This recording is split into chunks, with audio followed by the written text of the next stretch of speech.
안녕하십니까. 오늘은 여러분과 함께 명문가의 독서교육, 500년 명문가의 자녀 독서교육은 어떻게 했는지 우리가 한번 이런 걸 보면은 우리 자녀들도 어떻게 독서교육을 해야 되겠다. 엄마가 자기는 책을 보지 않으면서 애들 보고 공부하라 그런 애들이 공부를 잘 못하듯이 우리가 이런 그 교육을 시키는 입장에서는 교육자가 아니더라도 부모로서 교육자와 같은 그런 역할을 해야 되지 않겠는가 하는 이런 차원에서 우리가 제대로 알면은 그만큼 도움될 것이다 생각해 봅니다. 맨 먼저 조선 최고의 학자 이황의 집안을 한번 보겠습니다. 이황 집안은 보면은 여기에 수포, 대포, 영포, 직포, 독포, 인포 이런 말이 나옵니다. 이게 뭐냐면은 수학을 포기하면은 대학을 포기해야 하고, 영어를 포기하면은 직장을 포기해야 하며, 독서를 포기하면은 인생을 포기해야 한다. 그러니까 독서가 얼마나 중요한가를 우리가 나타내는 말입니다. 그래서 요새 유명한 말이 수포, 대포, 영포, 직포, 독포, 인포, 독포, 인포라는 게 굉장히 중요한 말입니다. 독서를 포기하면 인생을 포기해야 된다. 그리고 위기지학 때 위인지학이란 말이 있습니다. 위기지학은 자기를 위해서 학문을 하고, 위인지학은 남을 위해서 학문을 한다 이런 얘기입니다. 자기 완성이나 자신의 인격 수양을 목적으로 공부하는 위기지학과 좋은 대학에 가거나 출세하기 위해 시험 공부만 열심히 하는 위인지학이 있다 그럽니다. 위인지학이 있다. 관련 예문을 볼 것 같으면은 전통시대 공부가 자기 본성을 깨닫는 위기지학에 중점을 두었다면은 근대에는 과학을 통해 주로 밖의 사물을 탐구하고 타자를 향하는 위인지학으로 바뀌었다고 합니다. 그러면 과연 어느 게 좋겠느냐? 이거는 우리가 스스로의 어떤 개인의 인성을 중시하는 이런 조선시대의 어떤 공부하는 방법을 우리는 지금 현재 다시 우리가 되새겨 봐야 될 것 아닌가 하는 생각을 해봅니다.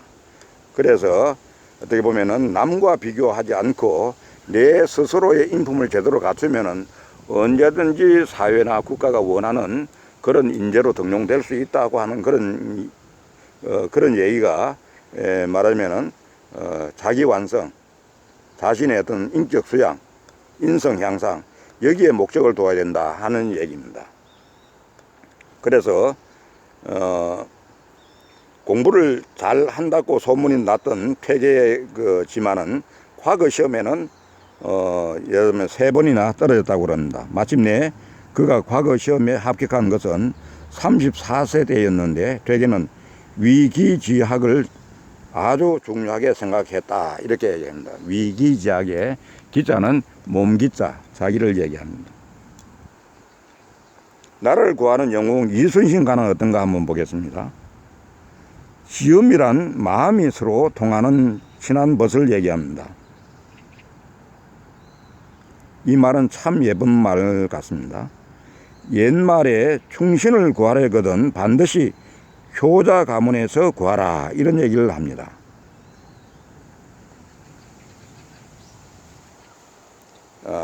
최고의 문장가 최치원가에서는 어떤가 보면은 남이 100을 하면은 1000을 하라 그랬습니다. 남이 100번 하면은 1000번 한다는 각오로 공부를 했다고 이렇게 자신의 문장인 궤본필경에 적고 있습니다. 마치 세계 최고의 부자가 된 워렌 버핏이 어떤 어린 시절부터 성공하기 위해 남들보다 5배 책을 더 읽고 독서를 했다는 말을 우리가 연상할 수가 있겠습니다. 그 다음에는 발분저서란 말이 있습니다. 곤경과 가난의 한이 사람을 분발하게 하여 만들어지는 걸작이다 이렇게 얘기합니다.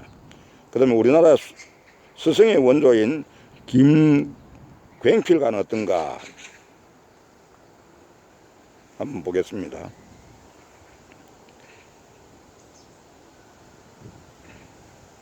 앤더슨 에릭슨의 10번 법칙이 있습니다. 10번 법칙이란 어느 분야에서 최고 고수가 되려면 하루에 평균 3시간씩 총 1만 시간의 몰입 훈련을 해야 한다. 앤더슨 에릭슨의 10년 법칙입니다. 10년 법칙. 10년은 적어도 해야 한다. 이게 뭐냐면은 한 분야에 하루에 3시간씩 공부를 하면은, 독서를 하면은 10년간을 3시간씩. 그러면 그게 뭐냐면 100만 시간이 됩니다. 100만 시간. 이게 10년의 법칙인데, 그렇게 하거나 하루에 10시간씩 하면 3년을 꼬박 하면은 100만 시간인데, 그런 것 중에 앤더슨 에릭슨은 10년의 법칙은 어느 분야에서 최고수가 되려면 하루에 평균 3시간씩 총 1만 시간의 몰입 훈련을 해야 한다. 대개 1만 시간을 하고 나면은 그 아무리 문외한이라도 그 분야에 전문가 수준의 어떤 통찰력이 생기고, 거기에서 충분히 세상을 슬기롭게 나갈 수 있는데, 그걸 우리가 보통 사람 못 한다는 거죠. 그 1만 시간을 못 채우기 때문에 최고 고수가 될 걸, 고수 자리를 차지하지 못하는 그런 어떤 우리가 현상을 보는 것입니다. 그래서 어떤 사람은 삼성전자에서 그만두고 나와서 5년간 도서실에서 책을 이렇게 많이 봤는데, 많이 보고 나니까 세상이 다 통달을 해서 지금 현재 남을 가르치는 입장까지 되었다. 그래서 삼성전자에 근무하던 것보다 훨씬 지금 현재는 잘 되어 있다는 그런 얘기를 하는 사람이 책을 엄청나게 베스트셀러를 많이 쓴 걸 우리가 볼 수가 있습니다. 이건 뭐냐면 한 분야에 우리가 꾸준하게 하루에 3시간씩 10년을 하면은 100만 시간인데, 이게 100만 시간의 법칙입니다. 이 100만 시간의 법칙은 우연히 생긴 것이 아니라 참으로 이 어떤 지혜로운 그런 법칙이 아닌가, 이렇게 생각을 해 봅니다.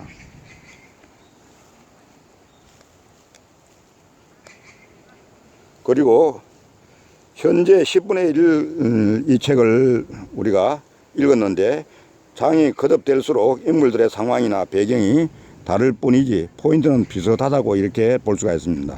그래서 종종 인용한 구절들을 캐치할 수 있는 정도, 아마도 끝까지 읽어볼 것 같으면 여기에 충분히 우리가 세상을 사는 지혜가 지금 현재보다도 훨씬 더 지혜로운 그런 방법들을 꼭 독서를 통해서 얻고 있지 않느냐 하는 이런 점에서는 우리가 그 옛날을 돌이켜볼 필요가 있겠다 하는 생각을 해봅니다. 아무쪼록 구독해 주시고 좋아요 해주시면 감사하겠습니다. 감사합니다.